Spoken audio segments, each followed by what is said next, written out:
Hello my dear friends, welcome to our channel. देखिए, इससे पहले हमने अभी तक जो अपठित गद्यांश की सीरीज थी, उससे पहले हमने 2 गद्यांश कंप्लीट कर चुके हैं। आज देखिए, हम उसमें तीसरे गद्यांश, एक गद्यांश मैंने दिया है इसमें, ठीक है।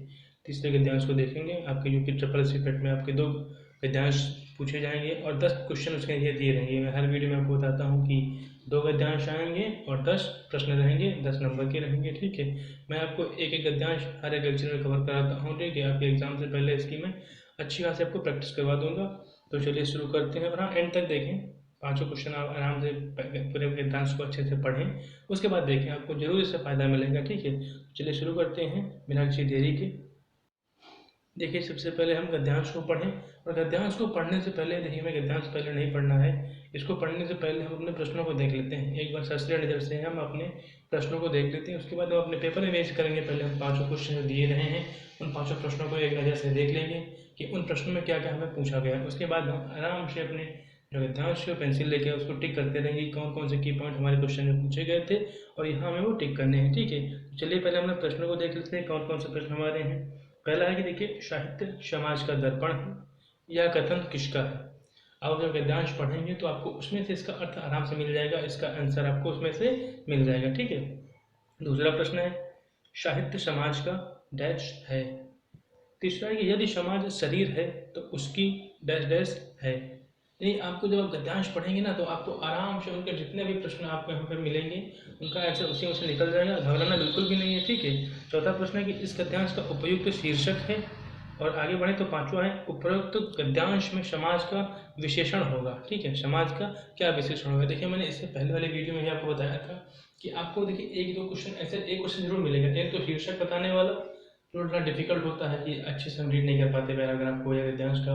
उस टाइम पर हम एक्चुअल उसका मीनिंग नहीं समझ पाते हैं और उसमें हम शीर्षक गलत कर देते हैं। दूसरा होता है, व्याकरण से क्वेश्चन आ सकता है कि इसका इस शब्द का अर्थ क्या है, इसका भाव क्या है, इसके जो तरह तरह की चीज़ें मैं पूछ लेती हूँ कि संज्ञा क्या है, कौन सा शब्द मतलब उसमें व्याकरण शब्द यूज हुआ है।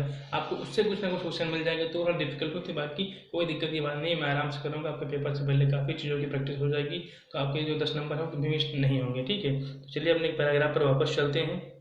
तो देखिए, हमारा पैराग्राफ दिया है, चलिए इसको पढ़ते हैं। पहला कथन देखिए, आचार्य महावीर प्रसाद द्विवेदी ने यह अकारण, अकारण का मतलब बिना कारण के, ठीक है, अकारण नहीं कहा था कि साहित्य समाज का दर्पण है। क्या है? साहित्य समाज का दर्पण है, निस्संदेह। देखिए, अब निस्संदेह जो लिखते हैं, वहाँ भी देखिए जो वर्तनी शुद्ध करने के वाले जो वाक्य शुद्ध में आते हैं, आप वहाँ भी देखिए निस्संदेह होता है, नि के बाद आपका जो विसर्ग लगता है उसके बाद संदेह लिखा जाता है, इसमें वो मर्ज नहीं होता, ठीक है। निस्संदेह साहित्य और समाज का अटूट संबंध है। साहित्य समाज का प्रतिबिंब भी है और मार्गदर्शक भी। देखिए, यहाँ ये आपको क्वेश्चन में मिलेगा कि साहित्य समाज का क्या है, तो साहित्य समाज का प्रतिबिंब भी है और मार्गदर्शक भी। मानव समाज का हित चिंतन और उसका पथ प्रदर्शन करना साहित्य का लक्ष्य है। साहित्य समाज की चेतना को विकसित करता है। साहित्य वह है जिसमें समाज अपना चेहरा देखता है, ठीक है। साहित्य वह जिसमें समाज अपना चेहरा देखता है। साहित्य ही वह है जिसमें समाज की शोभा, उसकी यश, संपन्नता एवं मान मर्यादा को प्रतिबिंबित करता है, ठीक। साहित्य क्या करता है? समाज की शोभा, उसकी यश, संपन्नता एवं मर्यादा को प्रतिबिंबित करता है, ठीक। यदि समाज शरीर है तो साहित्य उसकी आत्मा है। देखिए, अगर आपने क्वेश्चन पढ़ा है तो आपको देखिए तुरंत क्लिक करेगा कि हमारे क्वेश्चन में ऐसा क्वेश्चन भी पूछा गया कि साहित्य अगर आपका शरीर है, समाज अगर शरीर है तो साहित्य क्या है। उसका आंसर यहाँ से मिल जाएगा कि समाज अगर हमारा शरीर है तो साहित्य उसकी आत्मा है, ठीक। जिस समाज का साहित्य जितना समृद्ध होगा वह समाज उतना ही श्रेष्ठ माना जाता है। समाज का नवसृजन करने वाला साहित्य एक सशक्त माध्यम तो है ही, यह जन सामान्य के सम्मुख बहुत ही सहज ढंग से देश काल की सभ्यता और संस्कृति को भी प्रस्तुत करता है, ठीक। देखिए, यहाँ हमने आपके पूरे गद्यांश या पूरे पैराग्राफ को पढ़ लिया है। अब चलिए अपने प्रश्नों को देखते हैं, ठीक है, कि कौन क्या प्रश्न पूछे गए हैं। सबसे पहला है कि साहित्य समाज का दर्पण है, यह कथन किसका है। तो देखिए, सबसे पहली लाइन आपने आपके पैराग्राफ में पढ़ी थी कि आचार्य महावीर प्रसाद द्विवेदी जी ने कहा है।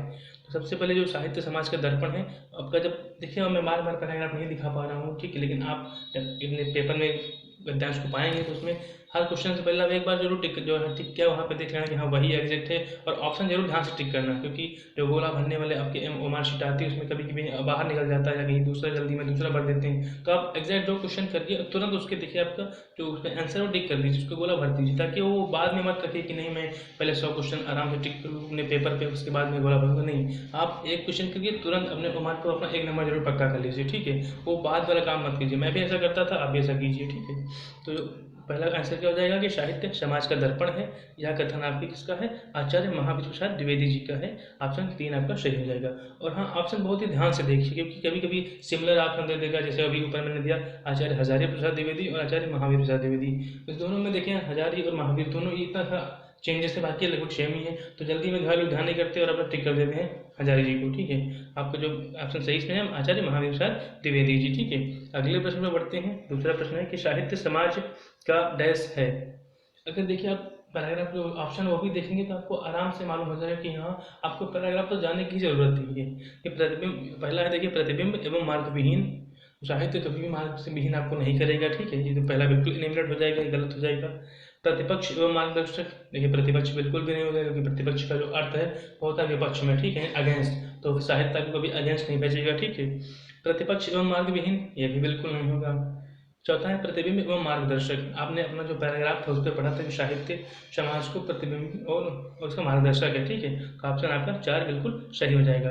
तो 2 का देखिए 4 सही है, ठीक। और आपके कितने इसमें जो 5 क्वेश्चन है कितना आपने स्कोर किए, आपको 5 में से कितने आपने अच्छे से आंसर किया था, और वो कमेंट बॉक्स में जरूर बताएं हमें, ठीक है, कि हाँ मैंने 5 में से 4 सही किए, 3 सही किए, ठीक है। जो भी आप कमेंट बॉक्स में जरूर हमें बताएं।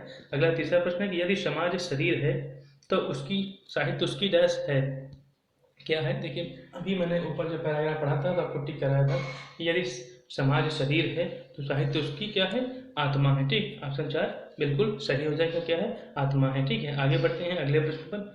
इस गद्यांश का उपयुक्त शीर्षक है। अब देखिए मैंने पहले कहा था कि देखिए 1 या 2 प्रश्न आपको शीर्षक से और किसी व्याकरण संबंधित से मिल जाएंगे जो आपको थोड़ा डिफिकल्ट डाल देंगे, लेकिन अगर आप अच्छे से जो ऑप्शन दिए गए उनको पढ़ेंगे तो उसका और पैराग्राफ को ध्यान से अगर रीड किया है तो आप उनका अर्थ आराम से निकाल लेंगे कि हमसे क्या पूछा गया है इसमें। देखिए पहला है कि साहित्य समाज का प्रतिबिंब, ठीक, कुछ कुछ मिलता जुलता है, पहला देखते हैं। फिर दूसरा पढ़ेंगे साहित्य समाज का कुरूप। देखिए ये बिल्कुल भी नहीं, नाम ही से लगता है कि ये साहित्य समाज का कभी कुरूप नहीं, गलत नहीं कर सकता, ठीक है। साहित्य समाज का दर्पण, ये तीसरा देखिए। और चौथा है कि साहित्य समाज का प्रतिपक्ष, ठीक। तो ये भी नहीं होगा, ठीक है। इसमें जो सही ऑप्शन है आपका ऑप्शन 3 सही है, ठीक है। साहित्य समाज का दर्पण है, ये दर्पण जो आपका ऑप्शन 3 बिल्कुल सही हो जाएगा, ठीक। ऑप्शन 3 सही हो जाएगा। साहित्य समाज का क्या है, दर्पण है, उपयुक्त तो शीर्षक हो जाएगा, क्योंकि ऊपर भी उसने आचार्य शायद महावीर प्रसाद द्विवेदी जी ने कहा था। देखिए मैं ही गलत कर रहा हूँ, महावीर प्रसाद द्विवेदी जी ने ऊपर कहा था, ठीक है। 5वां प्रश्न है कि इस उपरोक्त गद्यांश में समाज का विशेषण होगा, ठीक है। उपरोक्त गद्यांश में समाज का विशेषण होगा, देखिए, ठीक।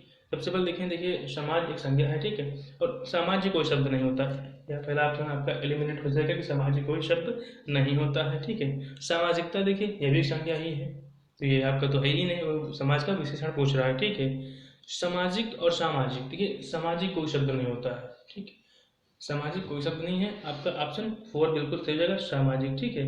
ऑप्शन 4 आपका बिल्कुल सही हो जाएगा। इसका विशेषण क्या है, गद्यांश सॉरी समाज का विशेषण क्या है, तो समाज का विशेषण आपका हो जाएगा सामाजिक, ठीक है। ऑप्शन अच्छे से आप पढ़िएगा कि कभी कभी सिमिलर ऑप्शन हल्के से मात्रा की गलती होती है और आप उसी को टिक कर देते हैं और आपका वो 1 नंबर चला जाता है, ठीक है। तो ऑप्शन बहुत ही ध्यान से पढ़ें, और जो आपका ऑप्शन देखिए सामाजिक और सामाजिक में जरा सा अंतर है, एक सिर्फ मात्रा का अंतर है, आप उसको गलत करके आएंगे, तो इसलिए ऑप्शन ध्यान से पढ़ें और सही टिक करें, ठीक है। तो ये आपके 5 प्रश्न यहाँ पर कंप्लीट होते हैं। फिर मिलते हैं नेक्स्ट गद्यांश में। आपको क्लास अच्छी लगी तो लाइक करें, अपने दोस्तों में शेयर करें, और चैनल को पहली बार विजिट करें तो जरूर सब्सक्राइब करें, ठीक है। मिलते हैं नेक्स्ट क्लास में, तब तक के लिए जय हिंद।